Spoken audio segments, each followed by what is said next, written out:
So here they want you to find the conjugate of each complex number. The conjugate is just what you would do, what you would multiply by if you were trying to get rid of the imaginary part. So it's where you keep everything the same, but you change the operation in the middle. So the conjugate is 4 plus 2i. For this one, the conjugate is everything's the same, 8, but you change the middle. Instead of 8 minus 2i, you have 8 plus 2i. And here's the same thing. You would say 6 minus 3i. The conjugate is what we use when we want to rationalize or simplify the denominator. So for number 4, find the product. That means we're going to multiply each complex number by the conjugate. So it's 4 minus 2i. You're going to want to do 4 plus 2i. And we're setting it up this way on purpose because it follows a shortcut, where the 4's get multiplied together. 4 squared is 16. And then you take 2i times 2i.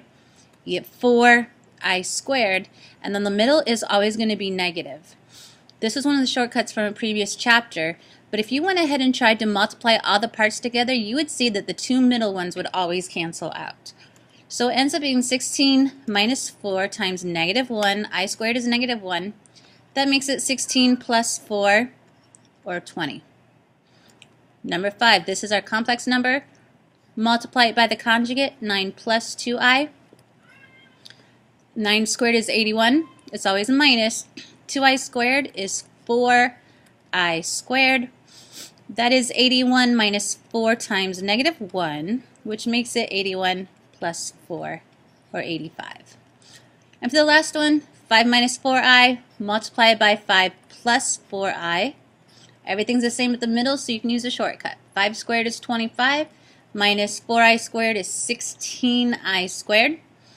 25 minus 16 times negative 1, that's what I squared is, so it's 25 plus 16, or 41.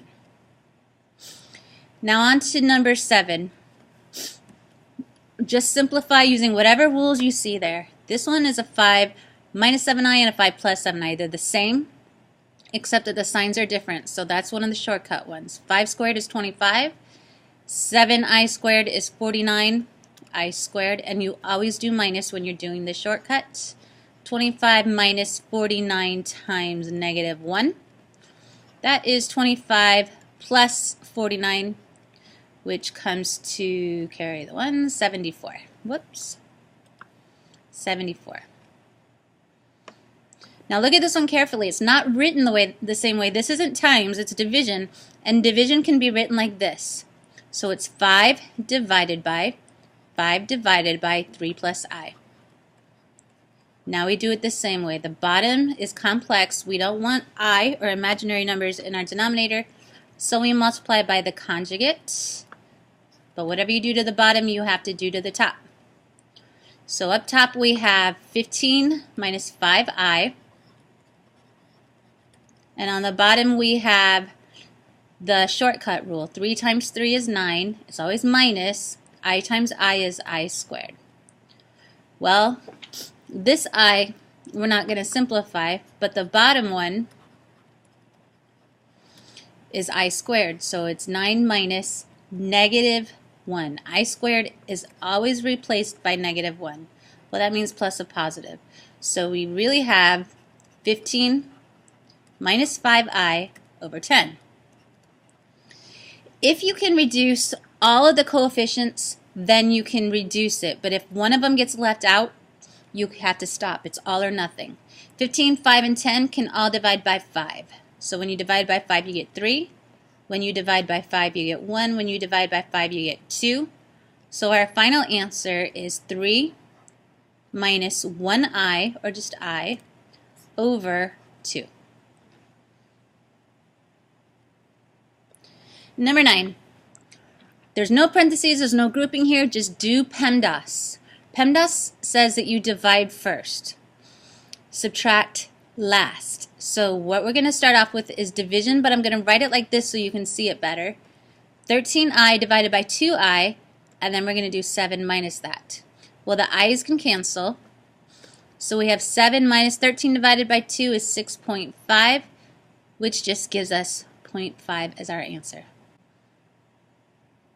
So for this one, we're going to have to multiply the top and the bottom by the conjugate of the denominator, 3 plus I radical 5. Do the same thing to the top. Oops. 3 plus I radical 5. Okay, so up top we have 3 times 3 is 9. Then we have 3 times I radical 5. Then we have 3 times I radical 5 again. Some of you might recognize this as one of the shortcuts. And then we have I radical 5 times I radical 5, which is I squared times 5. Radical 5 times radical 5 is 5. That's the numerator. The denominator would be a shortcut where you have everything's the same except for the middle. One's negative, one's positive. So 3 squared is 9, and I radical 5 squared is I squared times 5. And when it's plus and minus, you always put negative in the middle.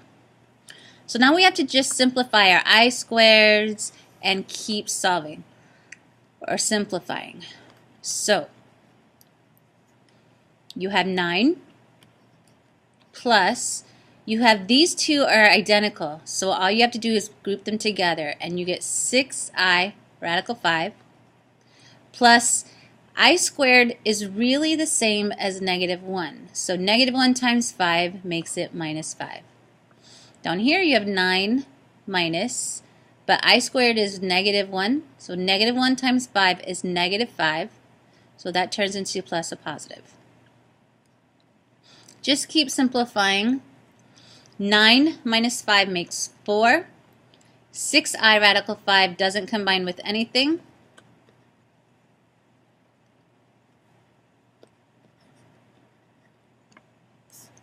And then you have 9 plus 5 is 14. 4, 6, and 14, can you simplify them? Yes. This is all one term, so you're only allowed to reduce the 6. So if you divide by 2, you get 2, you get 3, and you get 7. So our overall answer is, up top it's 2 plus 3I radical 5. And on the bottom, it's 7. Number 11 and 12. For this one, it's easier. You don't have to conjugate it.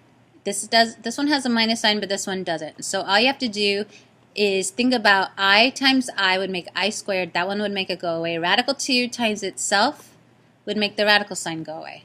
So whatever you do to the bottom, you have to do to the top. So on the top, we're going to distribute. We get 4I radical 2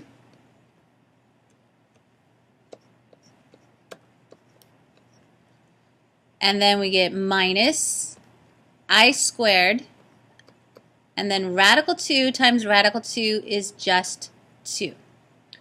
On the bottom we have I times I, so that's I squared. Radical 2 times radical 2 is 2. This one can't simplify, but I squared can always become negative 1. So we have 4I radical 2 minus negative 1 times 2. That's going to become plus 2. And on the bottom we have negative 1 times 2. That's negative 2. So now you look to see if you can reduce, and you can. You don't want to leave a negative sign on the bottom. So we're going to divide everything by negative 2 now. 4 divided by negative 2 turns into negative 2. 2 divided by negative 2 becomes a negative 1. Negative 2 divided by negative 2 is 1. So our overall answer becomes negative 2I radical 2 minus 1, and then there's nothing in the denominator. Negative 2I radical 2 and then minus 1. For number 12, we do have to conjugate it this time. So it's radical 2 plus I, and you have to do the same thing to the top. Radical 2 plus I. So for the numerator, Radical 6 times radical 2 is radical 12. Radical 6 times I is plus 6. It's plus I radical 6. And then I radical 3 times 2 is I radical 6. And then last is I radical 3 times I. So it's 2 i's, I squared, and then it's radical 3. For the denominator, though, we set it up so that the radicals could go away. Radical 2 squared is 2 minus I squared. Now we have to start to simplify. I squared is negative 1, and this one's negative 1. So I'll start with that. Radical 12 plus, I've got an I radical 6 and an I radical 6 together. That makes 2I radical 6. And then you have minus 1 radical 3. On the bottom, you have 2 negatives minus a negative. So that really becomes 2 plus 1, which is just 3. Okay, now I look here and this 12 isn't done yet. We can break the 12 down. So we're going to break it down into 4 and 3